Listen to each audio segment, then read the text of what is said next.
Yesterday, he was among them at Sandringham. King to the rest of England and the Empire, but to them the squire, the kindly man who passed among them. And then... This is London. It is with the greatest sorrow that we make the following announcement. It was announced from Sandringham at 10:45 today, February the 6th, 1952, that the King, who retired to rest last night in his usual health, passed peacefully away in his sleep early this morning. The heart of the nation stops. The flags lower in tribute. Over the Mother of Parliaments, high over Big Ben, the flag is low as the news spreads. The King is dead. The King, our King, is no more with us. Swift from the press, the news flows to the farthest corners of our island. In our hearts we feel, this cannot be. Outside the Royal Exchange, they wait silenced, not knowing for what they wait. Here he was named King 15 years ago, as elsewhere in his capital. In Marlborough House, to the Queen, his mother, comes one more great sorrow. And in our sorrow, the great dominions join us. To the old Abbey at Westminster, the people come with their little anonymous prayers. Wherever a man's worth is measured by his service to his fellow men, they mourn George VI. In Downing Street, the people gather, as always in time of trouble, as the Premier leaves to meet Parliament. The King is dead, but there is much to do, for government must continue. In front of Buckingham Palace, the crowd gathers, bewildered, as they had gathered 4 months before when the first news came that the King was seriously ill. From holiday in Balmoral, the King came then to London on medical advice. His long rest had not cured some deep-set trouble. X-ray showed structural alterations to one lung. The King was gravely ill, and even as we watched and waited, the nation prayed.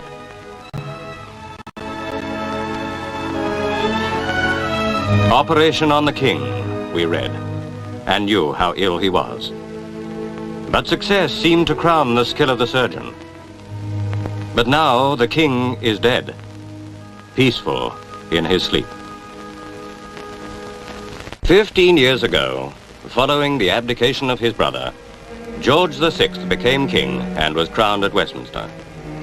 With the pomp and ritual born of 1,000 years, the man who had sought the quieter part in life was crowned ruler of the greatest empire in history. The coronation oath he vowed that day, he was to redeem with a life of unselfish service.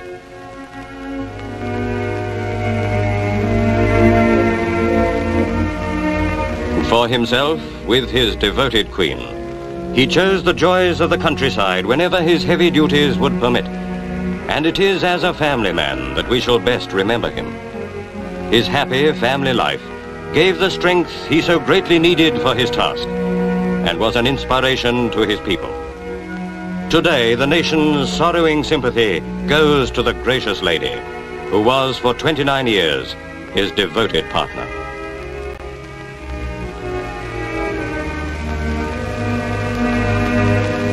These were the early, happy years.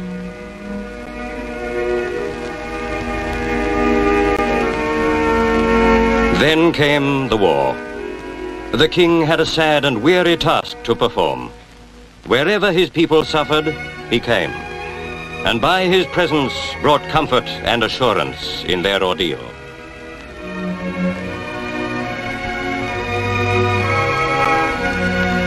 And when victory crowned our arms, the King led our rejoicing.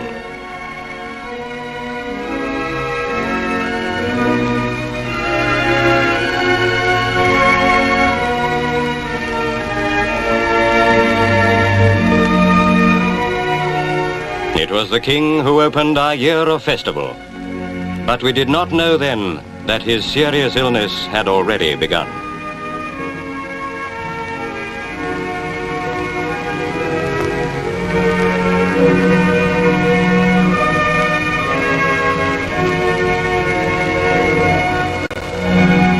The summer months, his last summer, were gladdened for the King and Queen by the birth of a granddaughter, Princess Anne. Today, her mother is our Queen Elizabeth, and Prince Charles, heir to the throne. With the birth of the grandchildren, the happy family was made complete.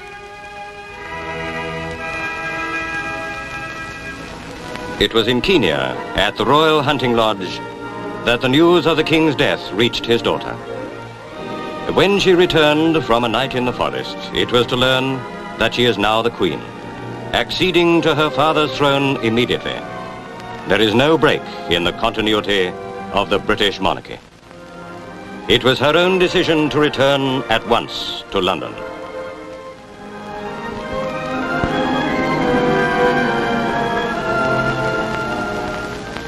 It was a bitter January day when the princess left for Kenya. Making his first public appearance since his operation, the king seemed in good health as he walked hatless from the plane.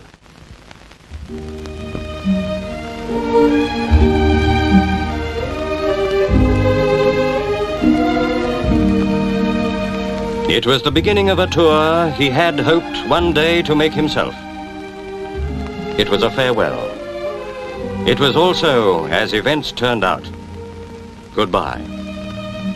He was giving the Commonwealth his life, and with it, a queen.